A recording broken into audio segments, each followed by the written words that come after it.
Throughout Adventure Time, I'm not sure there is a character more emblematic of the show's attitude towards world building than Prismo. The idea that one of the most powerful beings in the multiverse, a being capable of granting almost any wish and creating any universe, would spend most of his appearances just talking about his lady problems or pretty much anything else that's not relative to his abilities is just something that feels so quintessentially Adventure Time. And while I would argue that Prismo's most prevalent appearance is probably his title episode over a decade after he was first introduced, I'm not sure that any quarter hour feels as representative of the Wishmaster than his return to the series after his death at the beginning of the show's 6th season. An episode that, besides just returning Jake's cosmic buddy, also sets up the arc of a different character who won't be fully introduced for 2 more seasons, all while balancing genuinely clever concepts with intentionally confusing explanations, and that's what we're going to be talking about today. In this video, we're going to go through Season 6, Episode 19, Is That You? And discuss how, through their signature heartwarming wackiness, Adventure Time jams in some great time travel shenanigans, some terrific surreal environments, and a plot that will stay in your head for more reasons than one, all in about 11 minutes. What? Hold on, I'm coming down!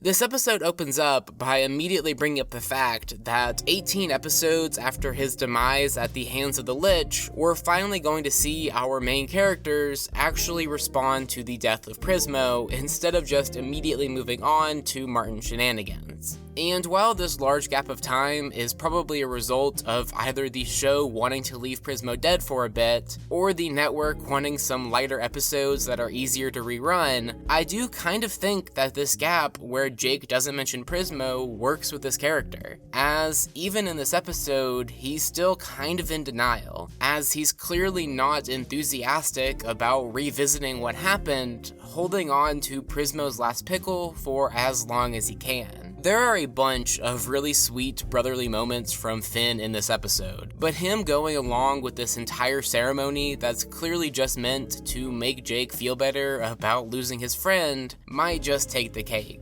And speaking of the ceremony, let's go ahead and get something out of the way, which is that while this video is going to make some assumptions about what's going on in this episode, there are some things, such as whether or not this ceremony actually does anything, that I'm just kind of gonna let go. While my initial guess would be no, and that all of this would have happened as soon as Jake ate that last pickle, you could definitely convince me otherwise, and I'm not even sure that this episode would have an answer for you, as this quarter hour is significantly more dedicated to the fun and the moral dilemmas that are derived from its neat sci-fi concepts, rather than actually making entire analytical sense. For example, the stuff with Jake reenacting some of his most iconic moments as his body drifts through time is a really neat idea, and the visual effect of his body ceasing to exist works really well to give it an alien feel to the rest of the show. But the more that you think about it, the less that it makes sense. The amount that Finn has to interfere before Jake turns to dust is constantly changing. The amount that Jake interacts with his environment during these events is constantly changing, and even just disregarding the amount of seemingly just luck that Finn needed for Jake to do the ceremony right when he needed him to, the fact that it triggers the jar a second time is pretty much unexplainable. But even with all of that, it's hard to deny that this is a really neat idea that they do execute really well, as a clip show where Jake dies at the end of every clip was always going to be great, but it's just not as fun to discuss as the other big concept in this one.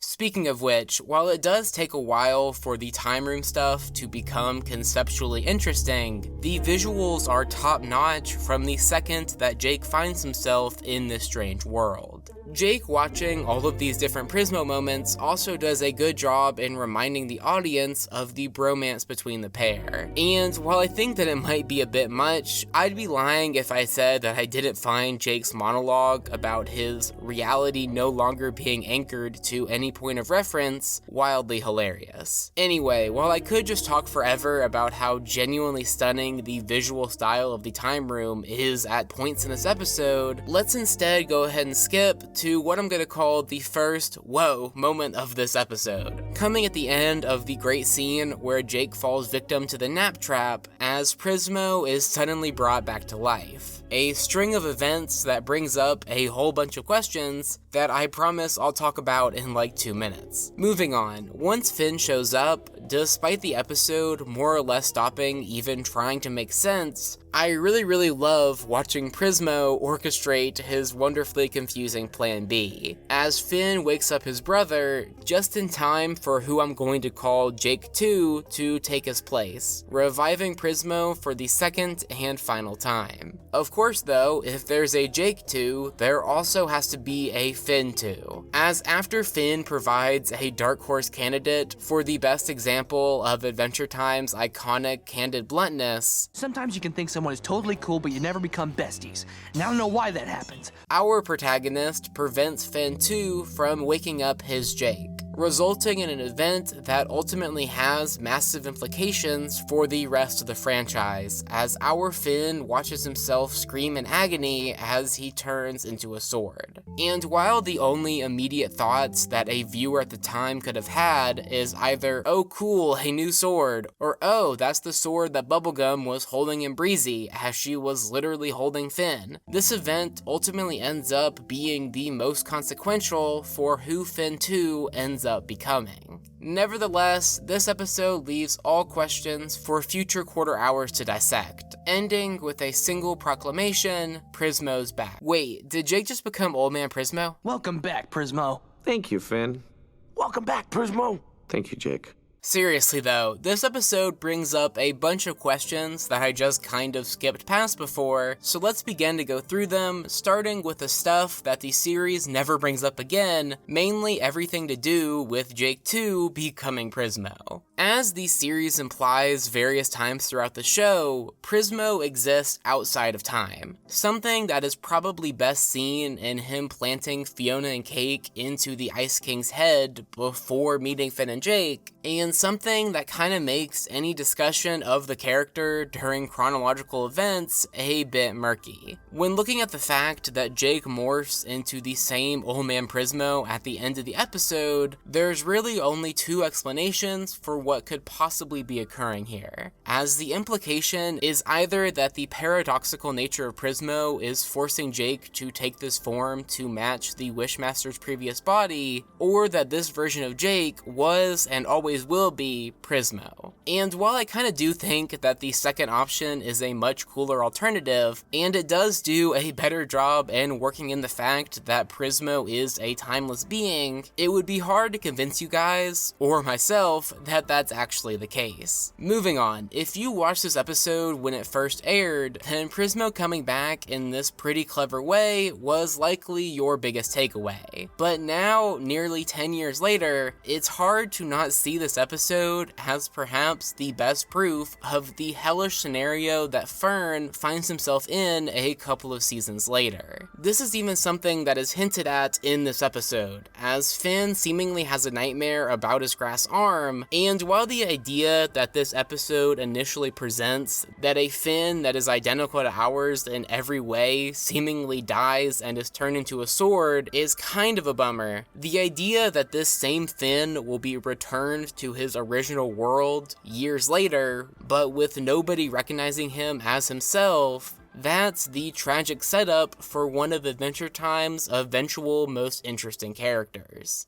And with all of that lore stuff out of the way, I want to end this video by talking a little bit more about the end of this video's title, as I think a big reason for why this episode is so charming a decade later is how willing it is to be conceptually confusing, but only in ways that fit the pre-established world building. For example, in this episode, it is directly confirmed that the only reason that Prismo was able to survive is through his quote-unquote bro bond with Jake. And I didn't even flinch when Prismo said this, because it's something that feels like it should be a part of this universe, as the show never even makes an attempt to explain how Prismo living in Jake's dream would even work. And it's this willingness to be confusing that allows every other aspect of Adventure Time to work so stinking well, as not only are they able to do great concepts without having to over-explain everything, but they're also able to fully focus on how these concepts affect our characters.